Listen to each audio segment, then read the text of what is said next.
Welcome to May. This is one of the first games we want to show you. Yeah, you got a point. Very well, Ole. That we have that are new in the cafe. It's called Bunk Bunk. Bunk. Yeah, Bunk. And it's a dexterity game where you're trying to kick the ball in by rolling the small metal balls. You can be 4 people, and it's made from the same company that brought us Clask, so I'm pretty sure this is gonna be one of the a hilarious game for the summer. But we also have some other games. Let's start looking at them.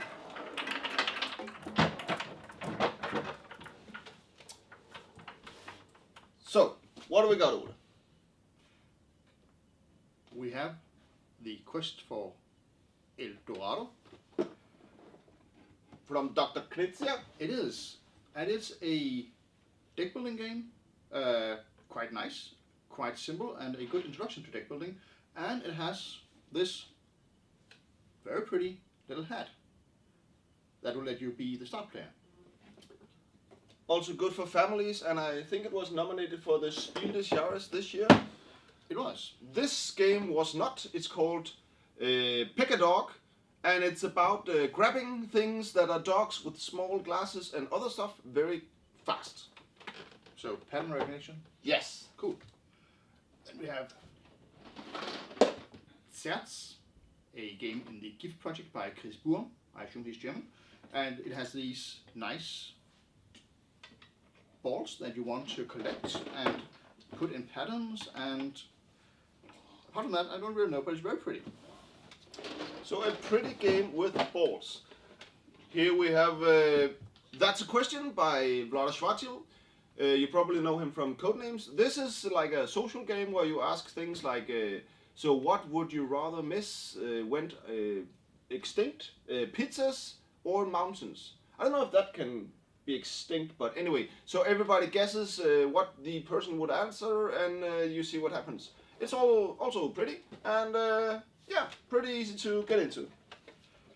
Then we have Tribolo, which is a game about making 3 in a row by all moving simultaneously, and will probably be quite messy when you play it.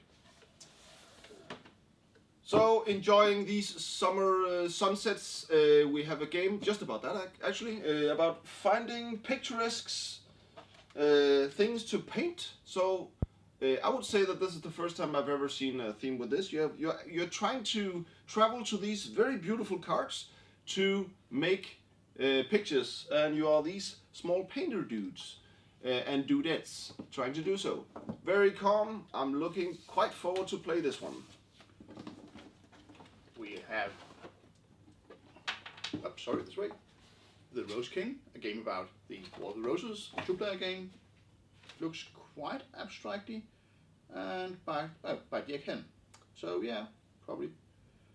It's a reprint from like old times. I think it's an older game actually. 92-ish, I think. 92, but they've taken it back. Yeah.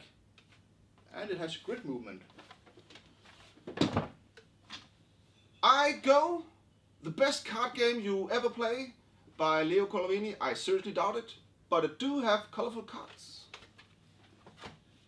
In the realm of colorful, Gemblow, a game about putting all your pieces on this board, apparently as many as you can, and there seems to be rules for that.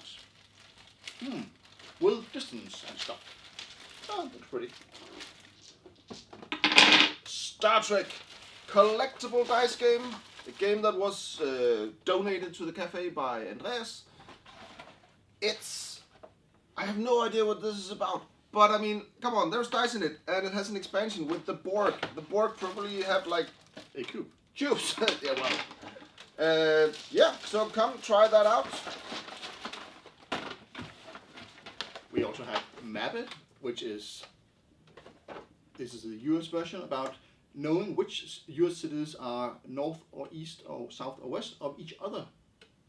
And then when you've done that, guessing how correct you were. And it's apparently the guessing how correct you were that is the real contest of it. So it's actually like a try to learn where all the US states are game. Yes.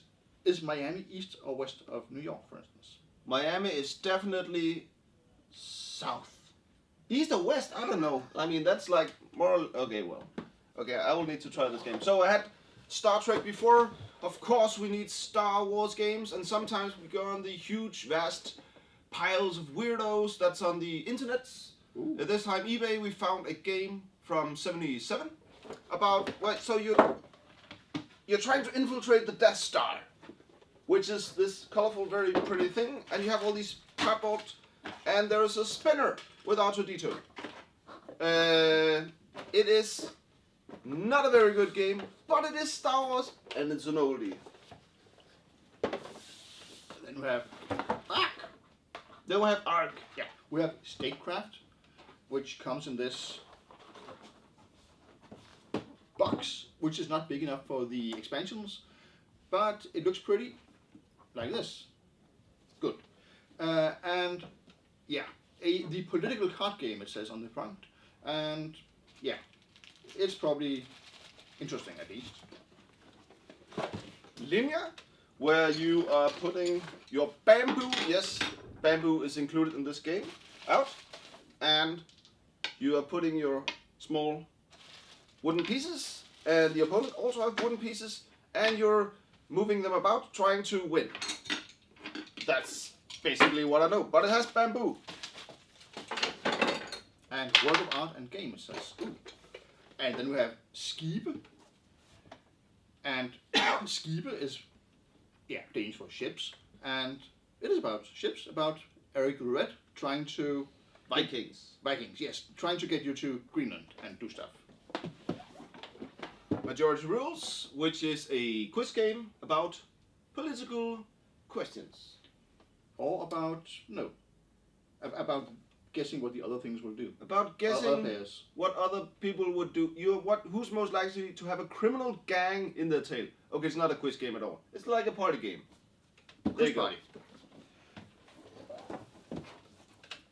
With the Vikings, here we have Vikings on the Volga. I think it's Russian. Just check. Backside is annoyingly here. No, sorry, it's not. It's by Joseph Fatula. But it happens in Russia, and it has these nice map thingies here with Polotsk, and here with Turov, and here with a piece of the Volga. And you will, yeah, ride around on them. So, last game. Yes. You probably know this game. I don't know. It is Axis and Allies. It's the anniversary humongous edition where you can finally play Italy, if you want that. I do not know if they have Lamborghinis, they probably don't, but it's a classic epic game. Is it still good like these now? I don't know, what anniversary is it, like 20 years or 25 years or something? Maybe. Well, you just have to come down here to figure it out, I guess. Anyway, so that was the games we had for May. Remember, you can still sign up for our trip to UK Gaming Expo in the start of June. And we also have our trip to Spiel in Essen open for sign up. And that you can do until, I don't know, August or until we run out of spaces. Yeah, so what now, Ole? Now we have to present the Game of the Month. Game of the Month. Thank you, myself. So, this month's Game of the Month is Photosynthesis. And we picked it because not only is it a neat game, Ole will now try to explain me what it's about. It's also about, well, growing trees. And we're going into summer and there's lots of trees growing everywhere. So we thought it would be a good hookup. So Ole, what's it about? Tell me, what's the game? The game is about growing your trees until they reach a certain size and then harvest, yes, exactly that size, and then harvesting them and getting points for harvest. On your turn, you will either grow a tree, if you have have a tree of the appropriate size in your pool of available trees. Oh, those over here, yeah? Yes, the ones that are not on your board.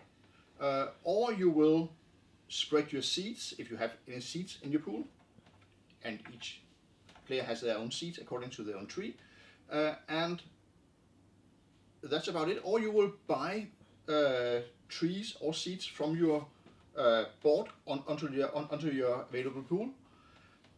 But in order to do that, you need to have some currency. In this game, the currency is sunlight. Makes sense. The sunlight is determined by this nifty piece, which is a big sun that will shine in one of the 6 directions, because this board is hexagonal. And it moves about, yeah? Yeah, So every round it changes. Exactly. So if this was the situation, then this tree, and this tree, and this tree, and this tree would each get 1 unit of sun, and then that would be the amount of sun that you have available to spend. On your board, you can see how much each action costs, and the bigger the tree you want to grow, the more expensive it is. Also, the bigger the tree you want to get out from your board into your pool, the more it costs. So you want to grow your trees big, not only because it gives you more sun energy to burn, but also because it will stop other people from growing. If you move the sun to the next position. Yeah. So this is what I really want to know. How do I screw other people up in this game? You shouldn't, but if you do, in this situation, the tree right here will shadow this tree. Ah! So my poor tree here will get no sun, so I will get only sun for this one. Aha, I like that. If I had grown this tree to be larger than your tree, then it will still get all the sun. Oh yeah, lost. because the sun would hit. Yeah. And this is what but what if I did? What if I had a like really huge tree? Then you are blocked again, right? Yes, and even